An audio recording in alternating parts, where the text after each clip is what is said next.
နောက်တစ်ခုကတော့ကျွန်တော် highlight filter ပေါ့ highlight filter မှာဆိုတော့ကျွန်တော်က machine မှာလဲရမယ်ဆိုရင်ကျွန်တော်ကနိုင်50မှာတစ်ခါလဲရမယ်ပြီးရင်တော့နိုင်200ကြား200ကြားလဲတောက်ပြအောင်ပေါ့နော်အဲ့တော့ highlight filter ကတော့နိုင်200ကြား200ကြားလဲတောက်ပြမယ် highlight စီကကျတော့ဘယ်ချိန်မှလဲရမလဲဆိုရင်သူကဒီမှာရေးထားတာကကျတော့ highlight စီကကျတော့နိုင်6ပြည့်မှလဲပြရမယ်နော်ဒါကတော့ highlight စီကတော့နိုင်6ပြည့်မှလဲပြရမယ်သူ့မှာရေးထားတဲ့လီတာကကျတော့84.3လီ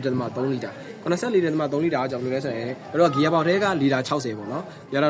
box ထဲမှာကတော့လီတာ60ထည့်ပြရမယ်ကျွန်တော်တို့ဒီ8 AZ တန်းထဲမှာကတော့14.3ပေါ့နော်ထည့်ပြပုံမှန်အဖြစ်ပဲကျွန်တော်14လီတာပေါ့နော်14လီတာကိုထည့်ပြရမယ်သူတိကျဆိုရင်တော့14.3လီတာထည့်ပြရမယ်သူ့ကိုထည့်တဲ့ခါကျရင်လည်းကျွန်တော်တို့ကဘယ်လိုထည့်မလဲဆိုရင်ကျွန်တော်တို့ကဒီစီလဲမဲ့ဆိုရင်လည်းဟောက်တဲ့ခါကျရင်ဘယ်လိုပေါက်မလဲဆိုရင်ကျွန်တော်ဒီအောက်မှာ channel ပါမယ်29လဲပါမယ်သူ့ရဲ့ channel ကတော့ဒီမှာ29လဲ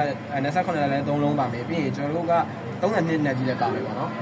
ဒီနှစ်သုံးလုံးကနေပေါက်တာဒါမှမဟုတ်32နဲ့ကြီးတစ်လုံးကနေတစ်လုံးလေးကနေပေါက်လဲရတယ်ဒီ29နဲ့တစ်လုံးလေးကနေပေါက်လဲရတယ်ပေါ့အားကြောင့်မလို့ဟိုဟောတဲ့ခါကျရင်တော့ကျွန်တော်အောက် channel ကနေပဲဖောက်ပြရမယ်သူ့ထဲတဲ့ခါကျရင်နောက်မှာတော့ကျွန်တော်စီထည့်ရမယ့်အပေါက်ပါမှာပေါ့နော်အဲ့ဒီကနေထည့်ပြသူ့ဒီရှစ် AZ ထဲမှာထည့်မယ်ဆိုရင်ဘယ်လိုထည့်ရမလဲဆိုရင်ကျွန်တော်ကဒီမှာဒီ shape ဘိန်းထဲမှာဒီဘိန်းချမ်းထဲမှာက20နဲ့ပါမယ်ဘိန်းချမ်းထဲမှာကကျတော့ဘယ်လီတာထည့်ရမလဲဆိုရင်3လီတာပဲover ဘိန်းချမ်းမှာလည်းအဲ့လိုပဲကျွန်တော်ဒီ20ကနေ3လီတာပဲပြီးရင်မှာ3လီတာပေါင်းမယ်ဆိုရင်9လီတာပြီးရင်ကျွန်တော်ဒီတန်းထဲမှာကကျွန်တော်7.3ပေါ့နော်7.3ထည့်ပြရမယ်ပေါ့သူ့ထဲကကျရင်တော့ကျွန်တော်ကဟို300ခွဲထည့်ပြရမယ်ဒါကတော့သူရှေ့တန်းထဲမှာ14.3လီတာပေါ့နော်40.3ထည့်ပြရမယ်ဟိုထဲမှာကတော့လီတာ60တခါလေးထည့်ပြရမယ်သူ့ထည့်တဲ့ခါကျရင်လည်းကျွန်တော်တို့ကဘယ်ကနေထည့်မလဲဆိုရင်ကျွန်တော်ဒီနောက်မှာသူ့ထည့်တဲ့ခါကျရင်လည်းကျွန်တော်တို့လီတာ60ကိုဘယ်ကနေထည့်မလဲဆိုရင်ကျွန်တော်တို့ဒီဘောက်ကနေပဲထည့်ပြရမှာပေါ့ဒါကတော့ဒီကနေထည့်လို့ရမယ်ပြီးရင်နောက်တစ်ခုကသူ့ရဲ့ gate တန်ဘယ်မှာလဲဆိုရင်သူ့ရဲ့ gate တန်ကလည်းပေါ့နော်ဒါဆိုရင်အားလုံးကသူ့ရဲ့ gate တန်ပေါ့ဒီ gate တန်မှာဆိုတော့သူ့ level ပါတယ်သူ့ level လည်းဒီမှာအပေါ်မှနဲ့အောက်မှဆိုပြီးနှစ်မှရှိရယ်ဒီနှစ်မှမှာရှိနေရပြီပေါ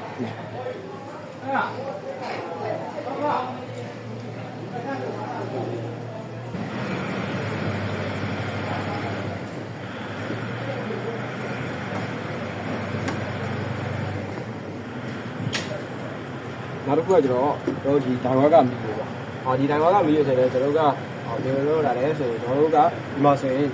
RPM ပါမယ်ပြီးရင် C gate ပါမယ် B gate ပါမယ်ကျွန်တော်တို့ဒီစနအက်ကလင်နာတွေအမြဲတမ်းတန်ရှင်းလောက်ထားတယ်ပြီးရင်ပန်ကာကျိုးတွေမှမရော့ဘူးဆိုရင်ကျွန်တော်တို့ကဒီဟေးကအကူတို့ပေါ့နော်တဏီကုံပဲမောင်းမောင်းတညာလုံးပဲမောင်းမောင်းဘယ်ချိန်မှအမြဲတမ်း C အပြည့်ဖြည့်ထားတာနေမှာ C ကွန်အထိပဲမောင်းမောင်းတို့ကအလင်တန်းပဲရှိနေတယ်အဲ့တော့မဟုတ်ဘူးအက်ကလင်နာတွေတန်ရှင်းအက်ကလင်နာ C ရလည်းမတန်ရှင်းတော့ဘူးပေါ့နော်ပန်ကာကျိုးတွေလည်းရောနေပြီဒီတိုင်းကနေမှလည်းဖုန်းတွေအားပိတ်နေပြီဆိုရင်ကျွန်တော်တန်ရှင်းမလုပ်နိုင်ဘူးဆိုရင်ကျွန်တော်တို့ကဒီဟေးကနေမှ over heat ဖြစ်သွားတာဖြစ်တတ်တယ်အားကြောင့်မလို့ဟိုဒါတုံးပြီးတော့ခါကျတော့တန်ရှင်းလို့အမြဲတမ်းပဲပေါ့နော်ပြီးရင် CAB မနက်ခင်းတိုင်းဟိုစနေတော့မယ်ဆိုရင် CAB တော့အမြဲတမ်းစစ်ပြီးပါပြီးရင်ကျွန်တော်ကဒီမှာပါမယ်လဲဆိုရင်ဒီမှာက4 wheel မီးပါမယ်ပြီးရင်အနည်းအမြန် gear မီးပါမယ်ပြီးရင်ကျွန်တော်ကဒီမှာ C gate တွေပါမယ်ပြီးရင် chat မီးတွေပါမယ်ပေါ့နော် chat မီးတွေကကျွန်တော်ဘယ်လိုလဲဆိုရင်ကျွန်တော်ကဒီပုံမှန်တိုင်းဆိုရင်ကျွန်တော်ကဒီ stop ဖွင့်ထားတဲ့အချိန်ဆိုရင် chat မီးတွေကပုံလေးနေမယ်အဲ့လိုမှမဟုတ်ဘူးမနော်ချမီးကလည်းပြောင်းနေတယ်ဆိုရင်เนาะအင်ဂျင်လေးပါလေးတော့ဆက်တော့တိုင်းပြီ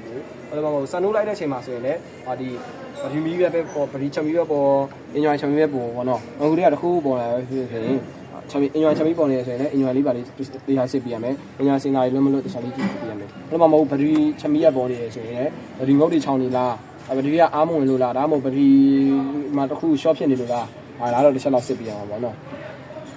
ပြီးရင်ကျွန်တော်တို့ကဒီမှာဆိုရင်ဒါကနိုင်ပါမယ်ပြီးရင် RPM ပါမယ်နိုင်မှာဆိုတော့ကျွန်တော်တို့ဒါဆိုရင် 0.9 ပေါ့နော်ဒီမှာဆိုရင်ကျွန်တော်ကနိုင်ရဲ့ဘယ်လိုလေးကြည့်လဲဆိုရင်ကျွန်တော်တို့ကဒီ point နောက်ကဆိုရင် point 1ဆိုရင်ကျွန်တော်တို့က6မိနစ်ယူတယ်ဘာလို့လဲpoint 1ဆိုရင်ကျွန်တော်က6မိနစ်တနိုင်မှာမိနစ်60ရှိရလို့ကျွန်တော်တို့တော့ point 1ဆိုရင်6မိနစ်ယူတယ်ဒီမှာဆိုရင်9ဆိုရင်960ဖြစ်တဲ့အတွက်ကြောင့်မလို့ဒီမှာဆိုရင်ကျွန်တော်တို့ကဒါ54မိနစ်ရှိနေပြီပေါ့နော်ဒါကျွန်တော်တို့ကတော့ဒီ set အတင်အချအရွှေပြောင်းလေးနေဆိုတော့အဲ့လောက်တော့ရှိနေပြီဒါနောက်ပိုင်းကျွန်တော်တို့က9ကနေမှ0ဖြစ်သွားပြီဆိုရင်ကျွန်တော်တနားဖြစ်သွားတော့မှာအဲ့တော့0ကျွန်တော်ရင်ကျွန်တော်က0လို့မယူတော့မှ10အနေနဲ့ယူလိုက်တာဖြစ်တဲ့အတွက်ကြောင့်မလို့60လေး60ပေါ့နော်အဲ့ဆိုရင်မိနစ်60မှာဆိုရင်ကျွန်တော်ကတနားဖြစ်သွားတော့မှာပေါ့သူတို့ဒါကတော့နားပြီးရင်ဒါကတော့ဒီဘက်ကခက်လို့လေးဆိုတော့ဒါ